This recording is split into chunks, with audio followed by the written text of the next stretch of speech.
it up, 'cause we already lost, addicted to the rush. I never meant to fall. Hello everyone, नमस्ते and welcome back to the channel माय होम एक्स माय शेल वर्षा। जैसे कि हम जब भी घर चेंज करते हैं तो हर घर में स्पेस सेम नहीं रहता है, चीज़ें भी सेम नहीं रहती हैं और लोकेशन भी सेम नहीं रहती है। तो हर घर को ना हमें अपने अकॉर्डिंग ढालना पड़ता है, डेकोरेट करना पड़ता है, ऑर्गेनाइज़ करना पड़ता है। बट हर घर में जब हम रेंट पे रहते हैं तो स्पेस की प्रॉब्लम हमें होती ही होती है। अब वो हम पर डिपेंड करता है कि हम उनको किस तरह से ऑर्गेनाइज़ करते हैं और अरेंज करते हैं।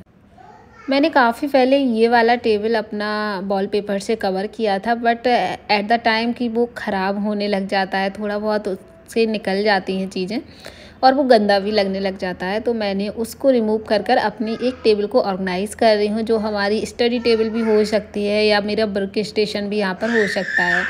सो मैंने इस तरह का वॉलपेपर मंगाया हुआ था, बहुत ही सस्ते 130 रुपये में आ गया था, बट बहुत बड़ा नहीं आया है, छोटे ही सा आया है। सो यहाँ पर पहले मैंने सोचा इसको हटा दूँगी पहले वाली वॉलपेपर को, बट मैंने सोचा चलिए फिर क्यों मेहनत करनी, इसी के ऊपर लगा देते हैं, जब भी हटाएंगे दोनों हटा देंगे। तो इसको लगाना भी बहुत इजी है, मैंने काफ़ी बार बताया है और आई थिंक अब तो सबको आने लगा होगा इस वॉलपेपर को कैसे लगाना है। तो पहले मैंने इस तरह से हटा दिया था उसके जो ऊपर का कवर है और बस अकेले ही अब वॉलपेपर आराम से लग जाता है, इतना एक्सपीरियंस हो जाता है धीरे धीरे करके। तो सिंपल है, बस पीछे के कवर को आपको बस रिमूव करते जाना है और कुछ भी नहीं करना है, अपने आप स्टिक होगा और बबल्स भी इसमें नहीं आएंगे। और लाइट कलर का वॉलपेपर हमेशा ही अच्छा लगता है, कहीं पर भी आप उसको लगा लीजिए, आपकी जो स्पेस है, जगह है, उसका लुक चेंज हो जाएगा। सो यहाँ पर मैंने इस वॉलपेपर को लगा दिया है और ये मैंने देखा कि ये वॉलपेपर थोड़ा छोटा पड़ रहा है, सो फिर मैंने सोचा चलिए एक साइड लगा देते हैं, दूसरी साइड तो कुछ ना कुछ चीज़ें अरेंज हो जाती हैं तो कवर हो जाएगा। बट इतने में ही अच्छा लगने लग गया था। बट अगर मुझे वॉलपेपर बाद में किसी जगह पर ज़रूरत नहीं पड़ेगी तो मैं पीछे साइड भी लगा दूँगी। तो यहाँ पर मेरा वर्क स्टेशन बन रहा है, तो थोड़ी पढ़ाई वगैरह भी करती हूँ। तो यहाँ पर अपनी बुक्स अरेंज कर लिया है, एक ऑर्गेनाइज़र हमने बनाया था, अब ऑर्गेनाइज़र बनाएंगे तभी हमारा स्पेस बचेगा।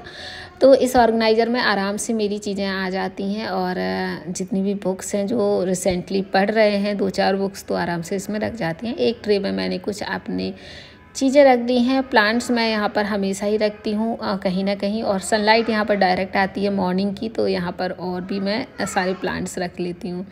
सो यहाँ पर DIY कोस्टर भी मैंने रख दिया है और ये हमारा टेबल है ना जो वो अच्छे से अरेंज हो गया है और लुक एकदम से चेंज हो गया है।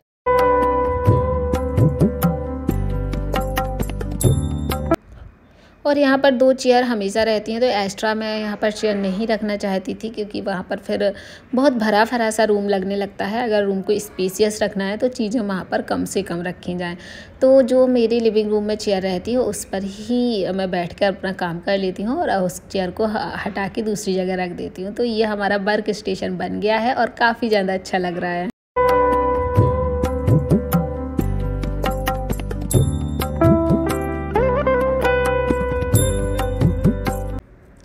अब दिन को यूटिलाइज़ करना है और अपने घर के काम निपटाने हैं, तो छोटी छोटी चीज़ों को भी ध्यान रखना होता है और डे बाई डे हमें कुछ ना कुछ अरेंज भी करना पड़ता है।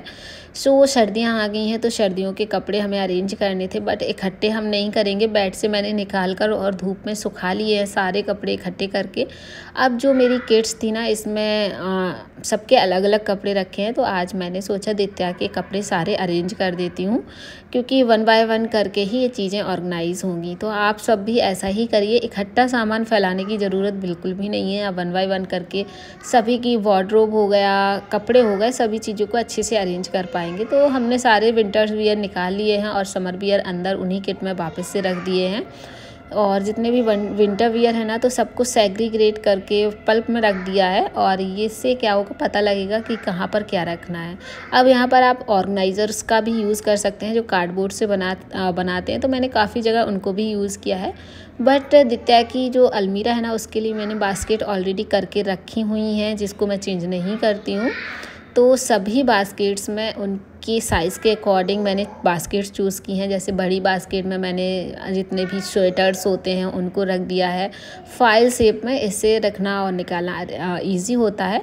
और इसमें मैंने थोड़ा सा इतना ध्यान नहीं दिया कि उल्टे रखने या सीधे रखने हैं, क्योंकि विंटर वियर क्या होते हैं ना, उल्टे कपड़े भी मैं रख देती हूँ। जब भी मुझे चाहिए होता है ना दित्या को पहनाने में, मुझे ईजी लगता है, क्योंकि कपड़ों के ऊपर कपड़ा पहनाना है तो उल्टे से सीधा पहनाने में काफ़ी अच्छा लगता है। तो यहाँ पर एक टिप है, अगर ज़्यादा मेहनत नहीं करनी है, ज़्यादा टाइम नहीं देना है कपड़ों को अरेंज या पहनाने में, तो इस तरह से आप भी रख सकते हैं। तो बड़ी बड़ी बास्केट्स में मैंने सारे लोवर और टी शर्ट्स रख दी हैं, स्वेट शर्ट्स रख दिए हैं, और ये छोटी सी बास्केट में है अंडर गारमेंट्स अभी चाहिए ही होते हैं तो उनको भी रख दिया है। तो ये 3 बास्केट्स तो मुझे बड़ी पसंद है। इनके ऊपर लिड भी है तो ईज़िली एक के ऊपर एक स्टैक करके हम चीज़ों को रख सकते हैं। और अभी पार्टी वियर उतना नहीं निकाले हैं, बट जितने भी फुल स्लीव्स की पार्टी वियर चीज़ें हैं, पार्टी वियर अब मान लो या फिर मार्केट जाना है या किसी फंक्शन में जाना है, तो उसके लिए मैंने थोड़े बहुत कपड़े यहाँ पर निकाल के रखे हैं जो एक बास्केट में अरेंज कर दिए हैं, जिससे जब भी चाहिए होंगे अंदर से नहीं निकालने पड़ेंगे, वार्डरोब में हमें मिल जाएंगे। वार्डरोब क्योंकि छोटा है और एक ही वार्डरोब में मुझे अपने और दित्या के दोनों को ही कपड़े अरेंज करने पड़ते हैं, तो इसी तरह से हम कर देते हैं।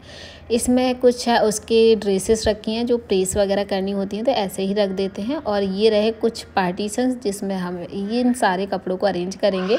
और साथ ही साथ मैंने हैंग कर रखी हैं अपनी साड़ियाँ, क्योंकि मेरी अलमीरा में नहीं वो आ रही थी और यहाँ पर स्पेस था तो मैंने यहीं पे हैंग कर दी हैं। तो बस बास्केट्स रखनी है, और जब भी क्लीनिंग करनी होती है ना, तो बास्केट्स ही निकालनी होती हैं और बास्केट्स को ही रीअरेंज करना पड़ता है। तो इससे काम ना बहुत इजी हो जाता है। मॉर्निंग में जब भी स्कूल जाती है तो बस एक बास्केट उठाओ, सारे कपड़े मिल जाते हैं। इसीलिए मैंने यहाँ पर बास्केट्स का यूज़ किया है, और कार्डबोर्ड से ऑर्गेनाइज़र का भी कर सकते हैं आप।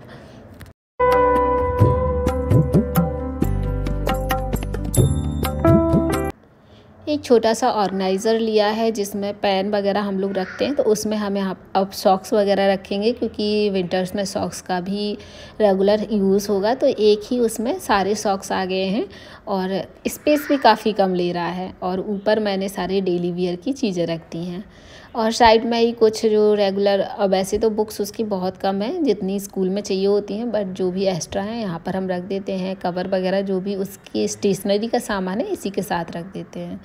एक इस तरह का फ़्रॉक का ही एक डिब्बा था जो दित्या की फ़्रॉक ही आई थी, तो उसमें मैंने जीन्स टॉवेल्स वगैरह रख दी हैं, क्योंकि इससे ना फैलते नहीं हैं चीज़ें, कहीं पर भी कैसे भी रख लो।